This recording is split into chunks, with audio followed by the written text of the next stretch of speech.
To me, it's either mocking or warning, and the longer that these narratives age and mutate or mature, the more that people will follow the influence, and ultimately the more people that will continue to desensitize, teach it as normal, and inevitably the worse it will get. When you then account for the fact that the films that were released in the year of George Orwell's influential book was 33 years before Trump's inauguration in 2017, who also had a book wrote about him literally called Fear Trump in the White House, it kind of tells the other side to the stories that they had planned. Please process that statement and let it sink in. People are going to feel aggrieved soon. It is going to antagonize, agitate, and irritate people very soon, just by telling them the truth. I'm not an atheist, nor am I agnostic. I'm not atheist. I'd say I'm agnostic.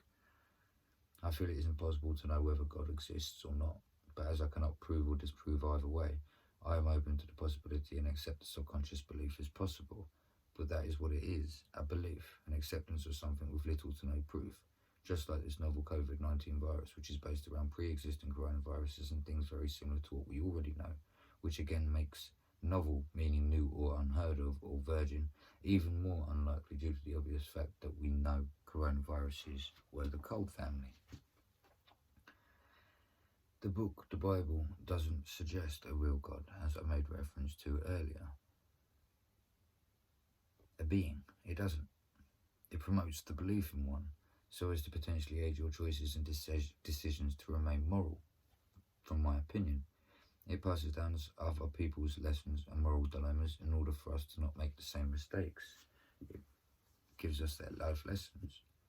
The New Testament is an innovation to this. In addition, we can apparently make this book come to reality, and they have tried to do so using predictive programming and subconscious seeds in order to do so. It's fucked. It doesn't involve magic, just films and TV, education and indoctrination.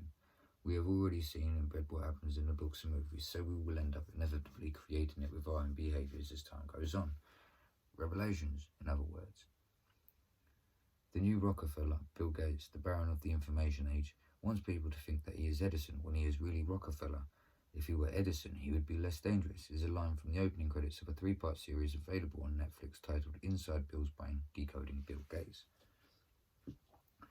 Arrogant, greedy, predatory, capitalistic, and a devil can be heard when describing him. The narrator goes on to say, Bill writes codes for days without sleep, pushing the limits of speed and law. He then tells how Gates was arrested in Albuquerque, New Mexico for speeding. Bill himself then says, in this video you are going to see the future when talking about Microsoft, which was further reiterated in his best-selling book titled The Road Ahead, which was released in 1995, which was 27 years ago, in line with the books contained within the New Testament. Bill was 39 and Glenn was 33 when this was released. The 27, 33 and 39 is again visualised. As it stands today, 11th of the 7th, 2022, Ghislaine is 60 years old and Gates is 66. 39 years ago, Gates was 27. 33 years ago, he was 33. When he was 33, she was 27. When she was 33, he was 39. It's mirroring and mocking from my perspective. In his book, Gates says why he thinks the internet is revolutionising not just Microsoft but everything else as well, quicker than he had initially thought. Gates talks about the implications for everybody connected by interactive computer networks and addresses our most pressing questions such as what about privacy? What about our children and good opportunities? How will our lives change? How long will it take? How should we prepare? Source, Bill Gates, The Road Ahead. Well, I think we fucking seen in hindsight, ain't we? Enough is enough, you fucking idiots. I'm sorry, but it's enough. How can we continue listening to these fucking people when we can clearly prove that they're fucking backwards and insane and they don't care about us, they care about their pockets and their money. They care about playing God. I don't want to listen to it anymore. Which is why I'm never listening to them again. The first chapter is titled A Revolutionized... Wake up, dickhead.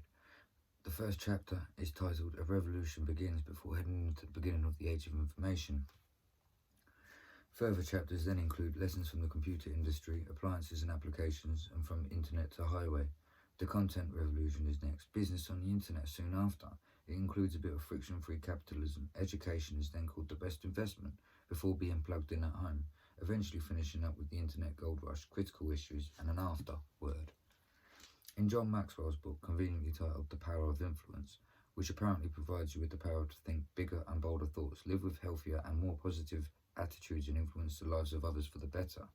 He mixes the insights of great thinkers with the timeless truth of Scripture and adds in his own astute observations to deliver the power to lead and inspire. The introduction starts with the statement, millionaire industrialist John D. Rockefeller once said that he was willing to pay more for this ability than any other under the sun. President Roosevelt said it was the formula to success. The quality? Influence. Our ability to deal with people and build positive relationships with them. More than anything else in life, relationships make or break us. The word influence has links to another word. In origin, this word is linked heavily to the word influenza. One is the ability to affect the capacity of something or someone, and the other is a highly contagious respiratory illness, often occurring in epidemics. We saw the influence of people like Tom Hanks, Ellen DeGeneres, and Oprah Winfrey, and we saw the flu-like contagion wreaking havoc on not only the economy and people, but on the system as we know it. In hindsight, we saw that. In 2020, both the Rockefeller and Gates Foundations showed they were somewhat involved in the narrative.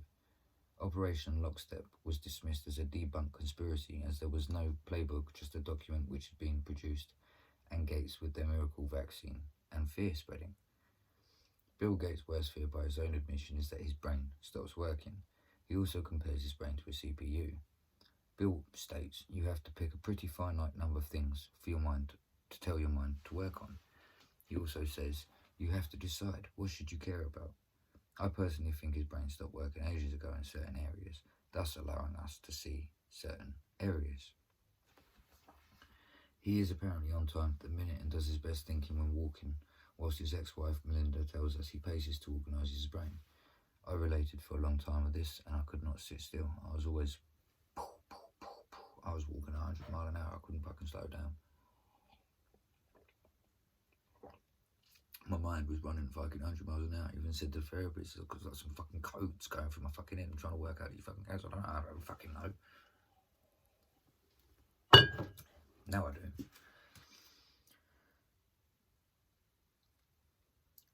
The book Gates wrote says, in a world that's saddled with confusion and acronyms, Gates has supplied a clear and concise way ahead. It is both scary and exciting, handled in a prose that cannot fail to excite even the biggest technophobe. Source, New York Post and Time Out magazine, who further say if only 10% actually happen, our lives will be transformed.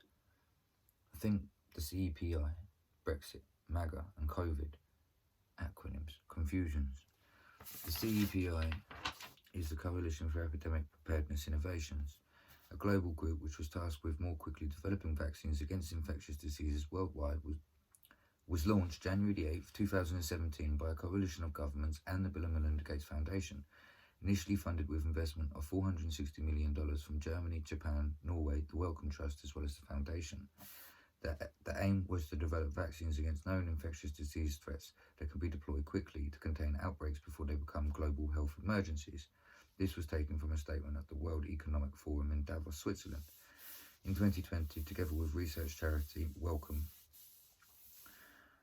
Trust and MasterCard, the Gates Foundation established the COVID-19 Therapeutics Accelerator to hasten the development and evaluation of new and repurposed drugs and biologics to treat patients for COVID-19. After a World Health Organization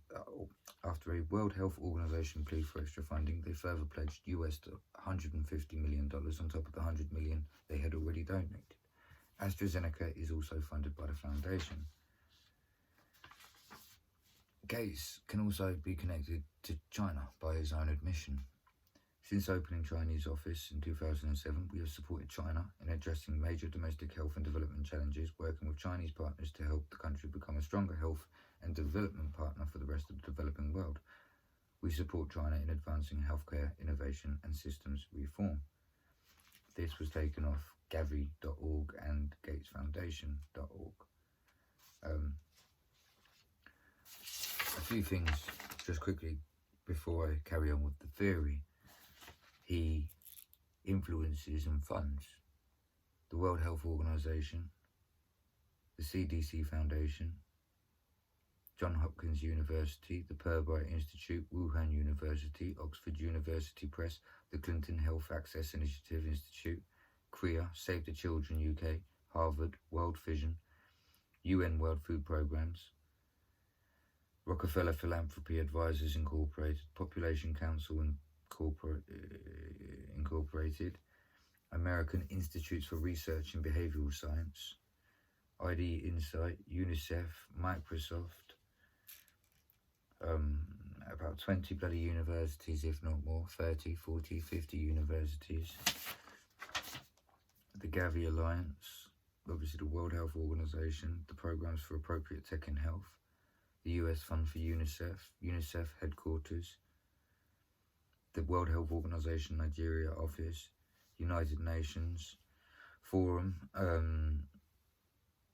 University of Washington, National Institutes of Health, Population Services International, International Food Policy Research Institute, amongst a lot more. It begins to see how you create a monopoly. You create a monopoly where you financially incentivize these people, then they start teaching your perspective to people, and then these people start teaching their perspective to other people. So people that are going to these universities such as Oxford and Cambridge and various places like Harvard and Yale are essentially being indoctrinated with a perspective rather than knowledge. They don't actually figure anything out themselves, they just regurgitate and remember what they're told to. The bill is a CPU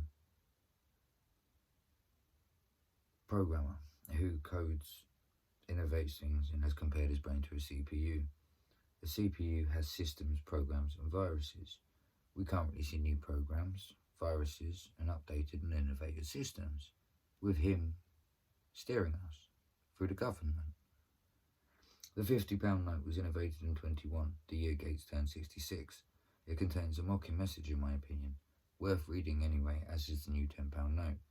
When you know next year is the 33rd year since the World Health Organization reclassified homosexuality from a mental disorder, and that the schools have already been updated amidst the pandemic to teach children acceptance and to be inclusive of the LGBTQ mentality as young as 11, it worries you as a father. Kids should not be in drag, twerking, or changing genders. They should be developing and learning right from wrong.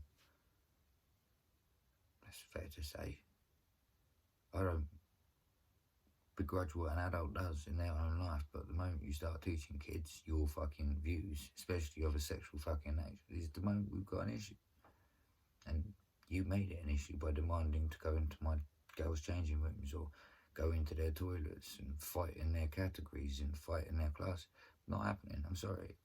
If it offends you, then deal with it, suck it up, buttercup.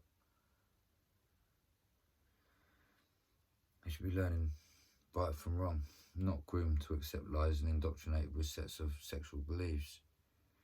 Bill states he manages better now on ITVs this morning and often says the vaccines are miracles. He has said normalcy only returns when the world has been vaccinated. Apparently, he does manage people a lot better, as it is rather alarming that so many people are actually listening to him. Jeffrey Epstein, a sex offender and predator, is also claimed to have died at 66 years old in a maximum security prison when the guards were asleep and the cameras off. The cameras also just so happened to be off at the Pentagon on September 11, 2001, as the world's biggest terror attacks to have happened in modern times were largely caught on camera and broadcast to the world. But we won't go into that yet. Bill Gates had initially said that he had never met with Jeffrey Epstein. When an investigator then concluded he had, in actual fact, not only met him but visited him on a number of occasions, Gates then refused to say what. Gates eventually did come out with a reason a little while later, stating he was essentially working with him for his finances to aid his philanthropy and had hoped that Jeffrey Epstein would aid Bill in his quest for his own Nobel Peace Prize aspirations. Being that Bill at the time was in the few top earners of the world, and easily one of the wealthiest men on earth with a 66,000 square foot mansion, various organisations and investments, holding a lot of global influence, I really do find it hard to accept that reason. Amidst the pandemic, his relationship came under a bit more scrutiny and he was asked in an interview about it. The interviewer asked him a question along the lines of, what are the lessons to be learned from this, the relationship, for you or anyone else looking at it in the future? His response was callous as well as a tad chilling. Nonchalantly, without an apparent care in the world, Bill responds calmly with his usual self-absorbed self-absorbed arrogance and says, well, he's dead. In general, got to be more careful. Before again heading off topic to say how proud he is of his philanthropy, which is something he always does. He throws a few billion out here, a few billion here, makes himself look like a gangster because money influences people. Again, this can be perceived with an attitude of, okay, so what does this prove? And I do agree, it does not prove very much as it stands. But when all the information is gathered up, however, then rationalised and critically took apart with black and white thinking, and a pattern becomes easily visible, it becomes a whole different story altogether. If there is a pattern of behaviour and a godlike mentality becoming visible, then it is safe to say now, again in hindsight, with all the morals, lessons and information readily available to us, that he created this. For him, or for John D. Rockefeller, the guy that wanted influence. John D. Rockefeller was the first ever billionaire in 1916. The Cranberries sang a song called Zombies, and they make reference to it being the same old team since 1916. Becoming a billionaire amidst the World War is a sort kind of clue as to who is profiting from the war. It just so happened to be John D. Rockefeller. How can you be becoming a billionaire when the world's going to shit? Bill Gates was the youngest ever billionaire for a period of time in 1987 until Mark Zuckerberg took the title. They were both also coincidentally Harvard attendees. In 2020, both the Rockefeller and Gates Foundations showed that they were involved in a narrative, as did Facebook, who changed their name to Meta amidst the pandemic. Meta communication is used by Satanists. It is subconscious and subliminal messaging. I will go into that later of the theory.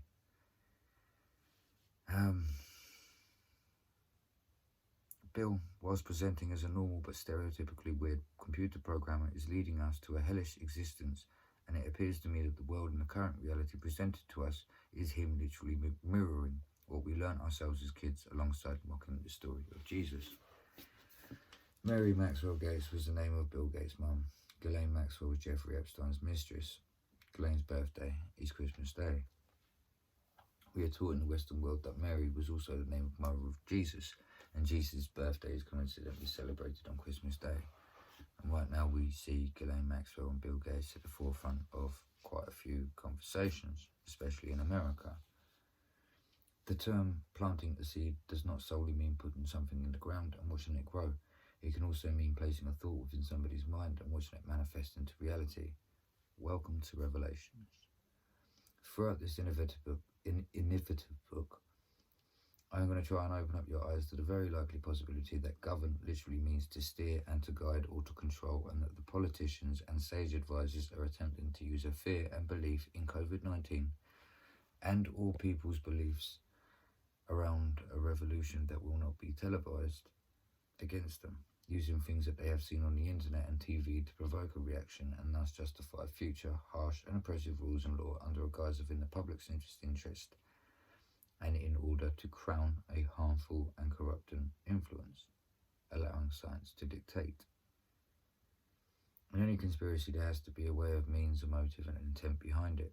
I can theoretically prove why the reality currently presented to us within our minds is not a conspiracy or a secret anymore, but a full-on dark and evil attack on our kids' future freedoms and peace of mind. The people involved do have the means, the motive, and clearly the mindset and belief system required in order to do so. Egotistical and narcissistic, amounting to a god complex. They also have and hold positions of influence. They are trying to influence us into following their word and condoning what they have been doing for years, whilst blaming Donald Trump and Vladimir Putin, China, anybody but them. The saying of anything you do say can and will be used against you in a court of law does apply to the people at the top as well, doesn't it? They have all told us what they are doing and planning for years. It just appears we got misled by meanings of words, lifestyles and social acceptance, developing narrow-minded perspectives and really didn't care as much as we probably should have about the planet. We essentially took a nap. We fell asleep and we became entitled rather than moral. We forgot the lessons and failed to pass them on to the next generation. We were lied to and deceived. We should forgive ourselves, not them. Then maybe start doing the right things. we could all end up with a one-way ticket to hell. The more lessons that get forgot, and the longer it continues, the more things that get forgot. We essentially, the world is a bit like a jigsaw puzzle, and the more pieces to the puzzle we have, the easier the picture becomes to see. The aim of this book is not to get you thinking like me, but to try and help you open up your own mind and start questioning the government narrative out of choice, rather than the subconscious fear of the unknown, which is largely being pushed on us collectively by way of the narrative coming from the visual imagery device known as the TV or radio. Or more worryingly to me, the fact that grief in the end has given you no alternative but to wake up. It will hopefully also help to open the eyes of some people claiming to be woke themselves, that I know are not, and help all deal with what we are gradually being woken up from what I personally feel we must all be alert to in society, as being aware of the injustice in society is, to me, the meaning behind being woke, not just being a tinfoil hat wearing idiot with a chip on their shoulder, claiming that they know everything. They are giving us the choice, whether you accept that or not. Teach the children it's normal to leave windows and doors open, mandate masks, close gyms, yet leave takeaways open, be socially distanced but go to work and school, weaken immune systems and interpret the guidance however you like, which will allow them to create a new order, which we, the people, condone, or make your own minds up and live in collective peace. There is only one man who gave us that choice, and it really wasn't William. He just gloats about his knowledge of books such as The Choice and The Great Influenza. These are quotes taken off his own virtual blog, which is called Gates Notes. Source, gatesnotes.com, books. The Choice. How do you move on after trauma? This is a question many of us will unfortunately have to grapple with at some point in our lives. It is certainly relevant right now. The good news is that there is no shortage of smart, thoughtful people out there offering advice on the subject.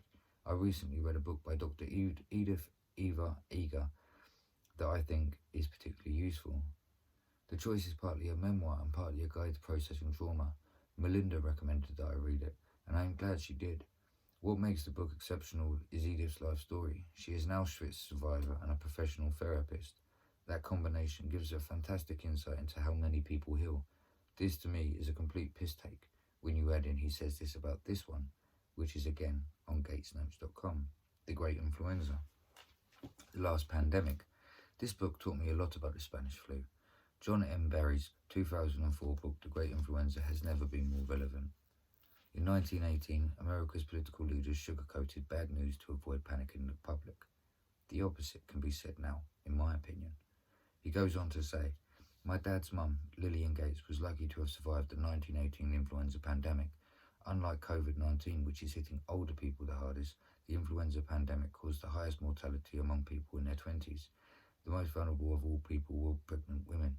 In 1918, my grandmother was 27 and pregnant with my dad's older sister. She was living in Bremerton, which suffered big losses from influenza because it had a big navy shipyard and sailors coming from all over the world. Then, as now, people isolated themselves at home. Streets were empty and industry shut down. Doctors and nurses were incredibly heroic, putting their own lives at risk and working themselves to the bone. The best parts of human nature were frequently on display, but so were acts of ignorance, greed, and fear of the other. To refresh my memory about the realities and lessons of that devastating pandemic, I recently reread The Great Influenza by John M. Barry. He does a great job of showing just how profoundly that pandemic affected not just millions of families like mine, but also the entire flow of history. This was his own words in May of 2020. Gates' words alarm me, as they basically appear to be comparing the things that we are now experiencing to what he has personally read, been told, or seen over the course of his life. This is being done whilst he presents Zoom and Teams and Microsoft and virtual realities as such. If you type into YouTube or Google Bill Gates talks books, etc., you can see a lot of other people's perception that he thoughtfully tries to pass off as facts he thought or created. He then adds his own perspective. When I was a kid, the disaster we worried about most was a nuclear war. That's why we had a barrel like this down in our basement, filled with cans of food and water. When the nuclear attack came, we were supposed to go downstairs, hunker down, and eat out of that barrel. Today, the greatest risk of global catastrophe doesn't look like this. Instead, it looks like this. If anything kills over 2 million people in the next few decades, it's most likely to be a highly infectious virus rather than a war. Not missiles, but microbes. Now, part of the reason for this is that we have invested a huge amount in nuclear deterrence, but we've actually invested very little in a system to stop an epidemic. We're not ready for the next epidemic. Let's look at Ebola. I'm sure all of you read about it in the newspaper. Lots of tough challenges. I followed it carefully through the case analysis tools we use to track polio eradication, and as you look at what went on, the problem wasn't that there was a system that didn't work well enough. And as you look at what went on, the problem wasn't that there was a system that didn't work well enough. The problem was that we didn't have a system at all. In fact, there are some pretty obvious key missing pieces. We didn't have a group of epidemiologists ready to go who would have gone, seen what the disease was, see how far it had spread. The case reports came in on paper. It was very delayed because they were put online and they were extremely inaccurate. We didn't have a medical team ready to go. We didn't have a way of preparing people. Now, Medicine Sans Frontières did a great job orchestrating volunteers, but even so, we were far slower than we should have been getting thousands of workers into these countries. A large epidemic would require us to have hundreds of thousands of workers. This is taken from his TED Talk in 2015. Bear in mind the Marburg virus narrative, which was released when he was 27 by Stanley Johnson, which was 39 years ago. There was no one there to look at treatment approaches, no one to look at the diagnostics, no one to figure out what tools should be used. As an example, we could have taken the blood of survivors, processed it, and put that plasma back in people to protect them, but that was never tried. So there was a lot that was missing, and that these things were really a global failure.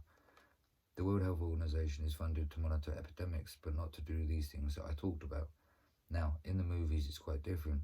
There's a group of handsome epidemiologists ready to go. They move in, they save the day, but that's just pure Hollywood. The failure to prepare could allow the next epidemic to be dramatically more devastating than Ebola. Let's look at the progression of Ebola over this year. About 10,000 people died, and nearly all were in 3 West African countries. There's 3 reasons why it shouldn't spread more. The first is there was a lot of heroic work by the health workers. They found the people and they prevented more infections. The second is the nature of the virus. Ebola does not spread through the air, and by the time you're contagious, most people are so sick that they're bedridden. Third, it didn't get into many urban areas, and that was just luck. If it had gotten into a lot more urban areas, the case numbers would have got much larger. So next time we might not be so lucky. You can have a virus where people feel well enough while they're infectious that they get on a plane or they go to a market. The source of the virus could be a natural epidemic like Ebola, or it could be a bioterrorism. And so there are things that would literally make things 1,000 times worse. In fact, let's look at a model of a virus spread through the air like the Spanish flu in 1918. Bear in mind the great influenza. Bear in mind he's a word programmer. So here's what would happen. It would spread throughout the world very quickly, and you can see there's over 30 million people die from the epidemic. So this is a serious problem. We should be concerned, but in fact we can build a really good response system. We have the benefits of all the science and technology that we talk about here. We've got cell phones to get information from the public and get information out to them. We have satellite maps where we can see where people are and when they're moving. We have advances in biology that should dramatically change the turnaround time to look at a pathogen and be able to make drugs and vaccines that fit that pathogen. So we can have tools, but those tools need to be put into an overall global health system, and we need preparedness.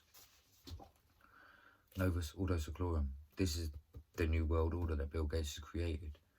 And you know, films like Songbird and Contagion and things like that. I mean, yeah, that's going to come reality fairly soon. The best lessons, I think, on how to get prepared, or again, what we do for war. The best lessons I think on how to get prepared, or again, the best lessons I think on how to get prepared for it to happen again is what we do for war. For soldiers, we have full-time waiting to go. We have reserves that can scale us up to large numbers. And NATO has a mobile unit that they can deploy very rapidly. NATO does a lot of war games to check. Are people well trained? Do they understand about fuel and logistics and some radio frequencies? So they're absolutely ready to go. So those are the things that we need to deal with an epidemic. What are the key pieces? Firstly, We need strong health systems in poor countries. That's where mothers can give birth safely, kids could get all their vaccines, but also where we'll see the outbreak very early on. We need a medical reserve corps. Lots of people who have got the training and background who are ready to go with the expertise, and then we need to pair these medical people with the military, taking advantage of the military's ability to move fast, do logistics and secure areas. We need to do simulations, jam games, not war games, so that we can see where the holes are. The last time a jam game was done in the United States was back in 2001, and it didn't go so well. So far, the score is jams 1, people 0. Finally, we need lots of advanced R&D in areas of vaccines and diagnostics. There are some big breakthroughs like adeno-associated viruses that could work very, very well and quickly. Now, I don't have an exact budget for what this would cost, but I'm quite sure it's very modest compared to the potential harm. The World Bank estimates that if we have a worldwide flu epidemic, global wealth will go down by over 3 trillion, and we'd have millions and millions of deaths. These investments offer significant benefits beyond just being prepared for the epidemic. The primary healthcare, the R&D, these things would reduce global health equity and make the world just as safe. So I think this should actually be a priority. There's no need to panic. We don't have I'm sorry, I'm starting to get a bit tired. As you can see, I'm shattered. I'm emotionally fucked. I'm drained. I'm fed up. I'm sick to death. All I see is Tweedledee and Deed. Oh, mate. I'm fucking dumb every time I you fucking drive me fucking insane. So I think this should absolutely be a priority. There's no need to panic. We don't have to haul cans of spaghetti or go down into the basement, but we do need to get going because time is not on our side. In fact, if there's one positive thing that can come out of the Ebola epidemic, it's that it can serve as an early warning or a wake-up call to get ready. If we can start now, we can be ready for the next epidemic. Thank you. Bill Gates via his TED Talk in 2015. When we now know that his wife has recently left him for cheating and his relationships with predator Jeffrey Epstein, which he lied about, that he manipulated the school system in his teenage days and essentially stole his wealth from his partner, has been spreading his word and promoting his vaccines as miracles, essentially playing God with people's lives, is it not fair to start holding him accountable now? When we also know Germany joined NATO in 1955, the polio vaccine was declared safe and effective, and nuclear submarines were becoming a thing, it becomes fair to question where his mind is now at, considering those things are now again in the news. Humans are programmed to fear the unknown is the opening line from a Royal Marine advert on the TV, and although I personally may agree, I'm not so convinced that it was meant to be that way, to protect us from harm as it is claimed. I personally think over time and due to constant trauma and visual programming, it has kind of ended up that way. Either desensitized and emotionless because of habitually living in comfort or a heightened sense of fear. Ended up that way. Desensitized and emotionless because of habitually living in comfort or a heightened sense of fear due to a war on terror. I do not imply war is the sole cause or the main cause, as I personally include the TV, computers and social media as a root cause. To be completely honest with you, I blame the last three more than war, as people end up choosing to join, out of interest and hobbies, or maybe their family's footsteps. Computers, however, are now kind of being forced upon us from an incredibly young age, and in my opinion, we now have a couple of generations who cannot and will not mentally cope without them. To me, there has been a whole lot of things in society recently that do not tie in with what we'd normally expect to see, hear or feel, what we would normally sense around us.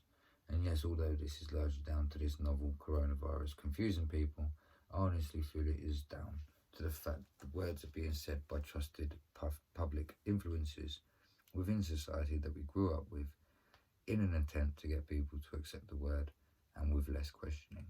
Madonna, Lady Gaga, Tom Hanks, for example. This is inevitably always going to spread a greater fear.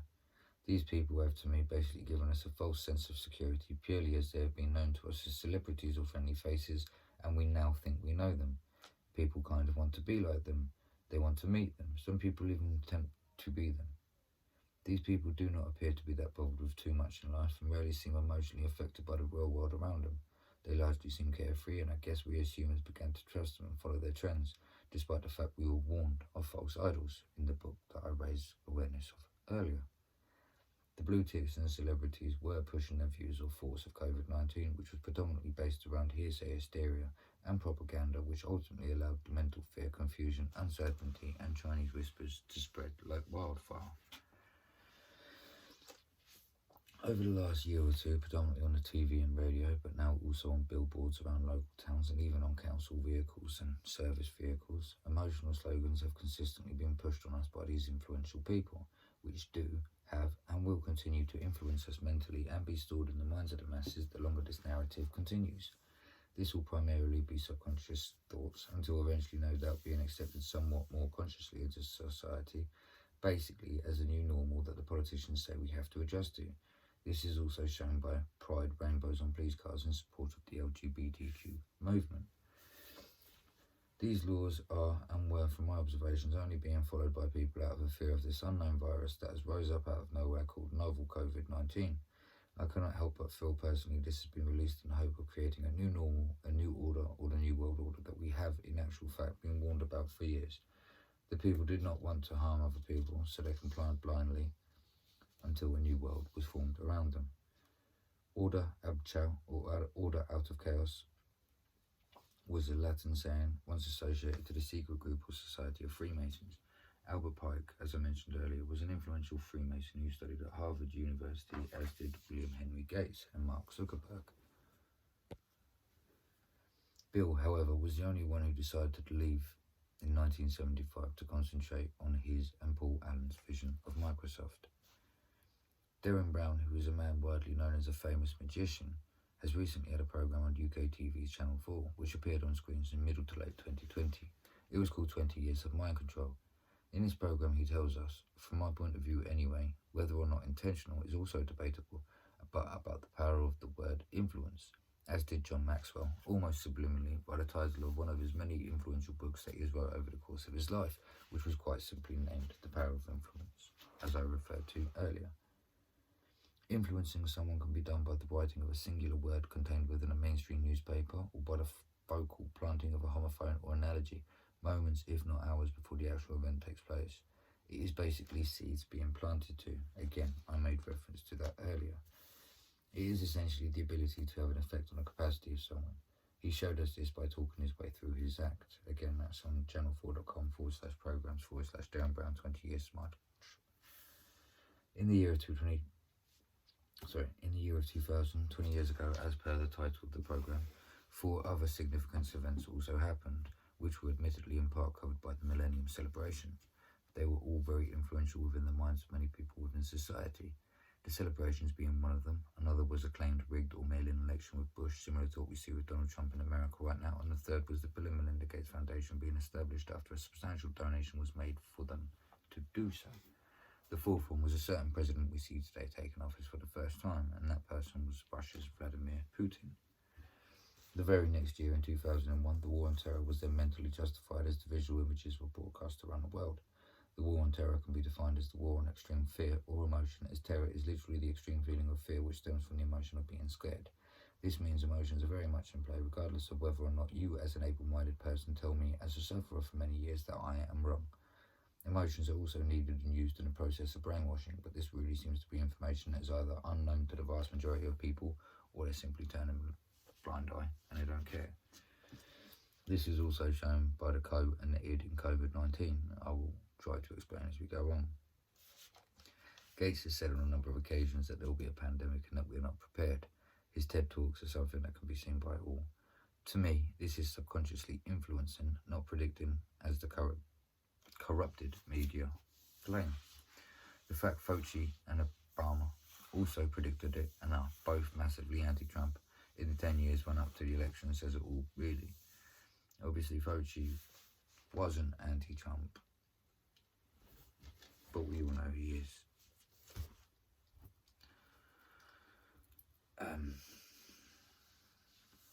The rabbit hole, as it is called, apparently appears to go much deeper than the world of tinfoil hat wear and conspiracies, as it does appear to go deep into the minds of each and every single one of us, as foreign really as our own worst fears, nightmares, and world-ending ideas, which really could quite easily become a visual reality someday fairly soon if we do not wake up as a matter of urgency.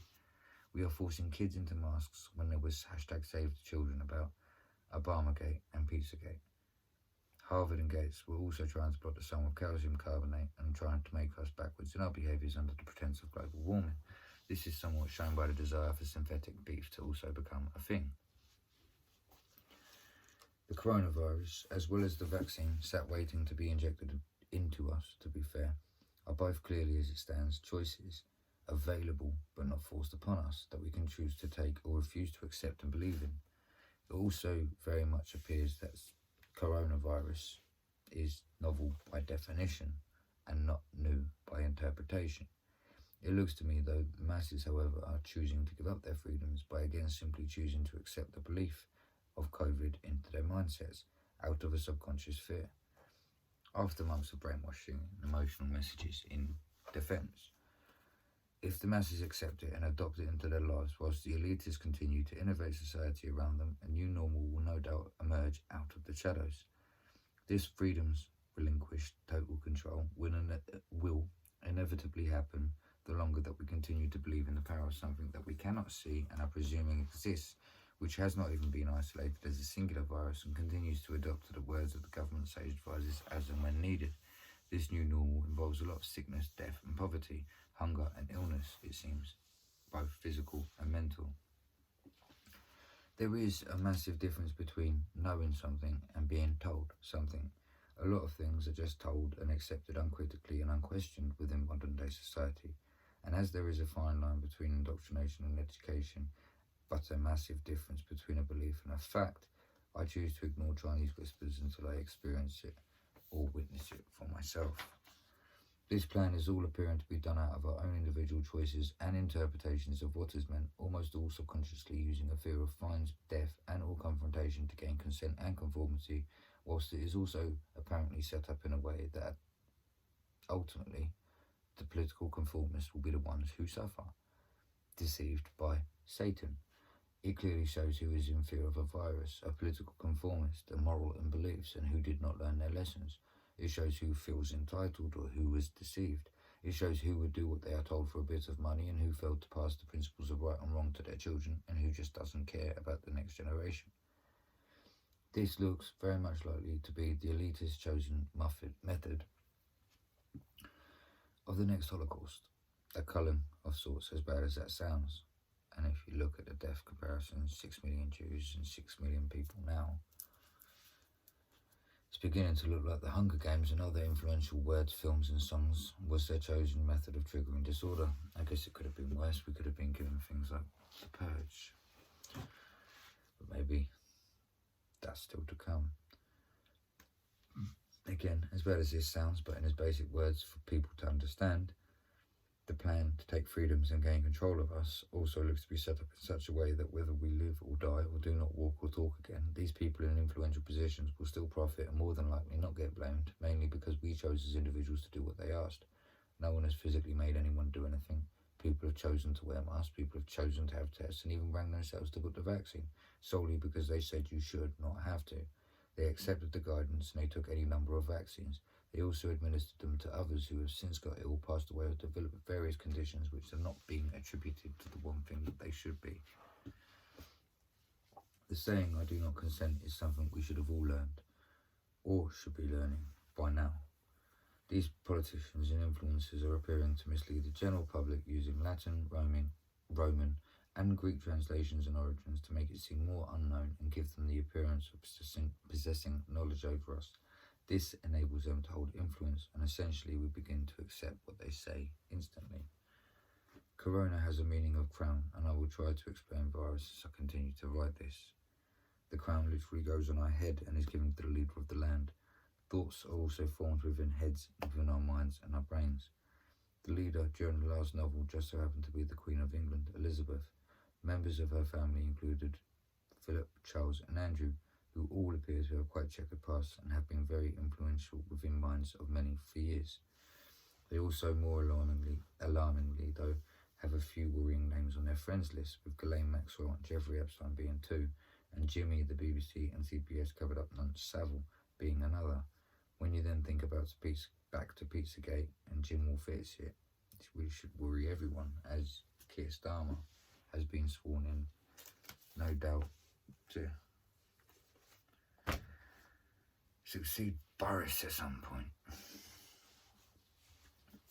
I'm going to leave it there for now. No, I'll leave it after this.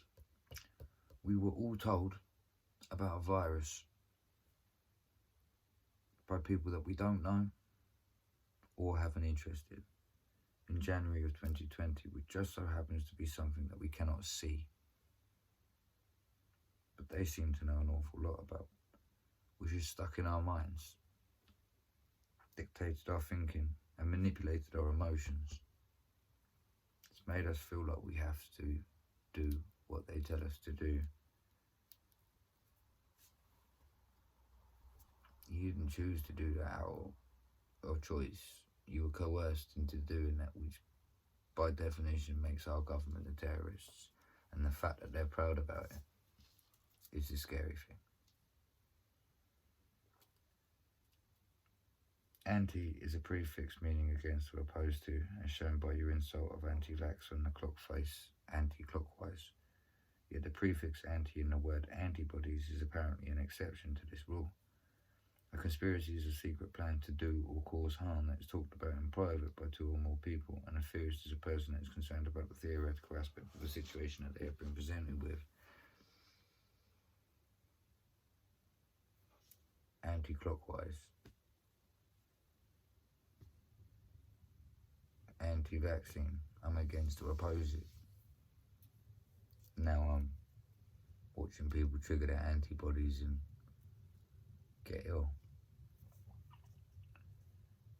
This means a conspiracy theorist is simply a person that is concerned about the theoretical aspect of a situation that is being presented to them, which could be a secret plan to cause harm to others that has been talked about in private by two or more people, meaning they care enough about the bigger picture and things around them to not turn a blind eye, bury their head in the sand and look the other way.